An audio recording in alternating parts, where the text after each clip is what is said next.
Alright, I'm back at the range with my Fusion Thermal Avenger 40 thermal weapon sight that I bumped on the way out the door, so I need to verify 0. I'm going to be shooting some Federal Spirit TNT 90 grain ammunition out of my 6.5 Grendel with a 28-inch barrel. And the Firebird 50 biodegradable detonating target reveals that my 0 is still good.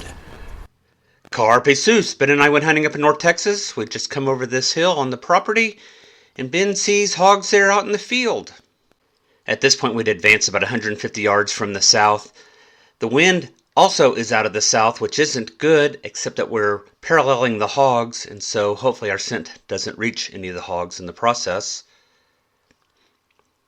Tonight, Ben is going to be hunting with 2 Super Yoders. One is a handheld that you see here, and the other is going to be mounted on his rifle. And as with last week, tonight Ben is going to be shooting a 308 Winchester, for which he says he's gotten all of the bugs worked out from last week. We've gotten to a point where the hogs are due east of us and we're splitting up, being on different sides of a tree. That's because Ben wants to go after this boar right here that's just on the other side of the fence. And I'm going to be taking the hogs out in the pasture that Ben's not going to be able to shoot from his position. So this is his boar, and my hogs are out in the pasture that I'm now getting sighted in on.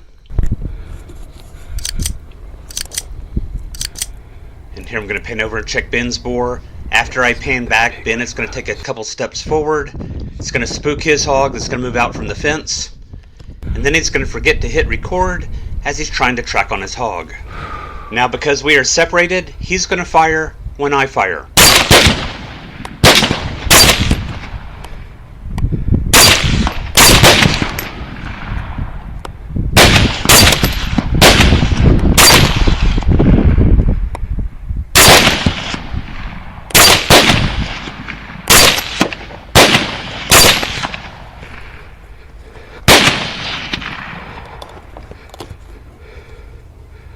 Well, here I'm going to call out safe to let Ben know that I have no targets and that my gun's on safe. safe. But I go off safe when I hear him shoot. And I help him with his hog. It finally goes down at 270 yards. Safe.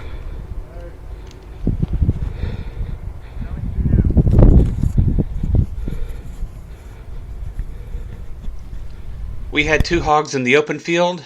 We had Ben's boar up here on the hill, and as he pans around, I'm collecting a little 80-pound boar that made it just over the berm to the other side where it collapsed and died. Those of you that have set up trophy shots know Ben's frustration right here.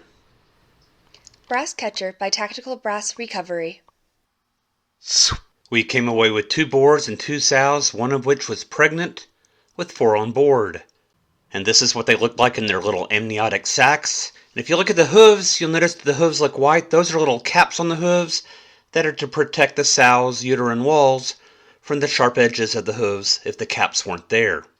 The only hog we necropsied was my opener 130-pound sow at 135 yards. The bullet entered the right front shoulder neck junction, broke the first 2 ribs, passed underneath the spine, possibly doing hydraulic shock damage to the spine.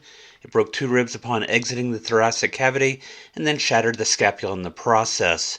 The bullet itself also came just about completely apart, leaving just a little button of the base of the bullet left behind with a little bit of lead, which is typical for Spear TNT bullets.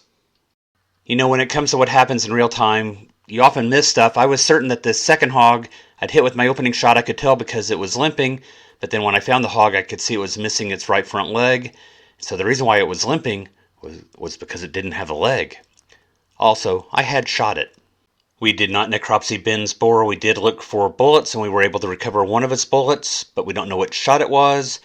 And so we just recovered the bullet, take a look at see how it performed. It looks like it performed quite well, which is what Ben was hoping to see.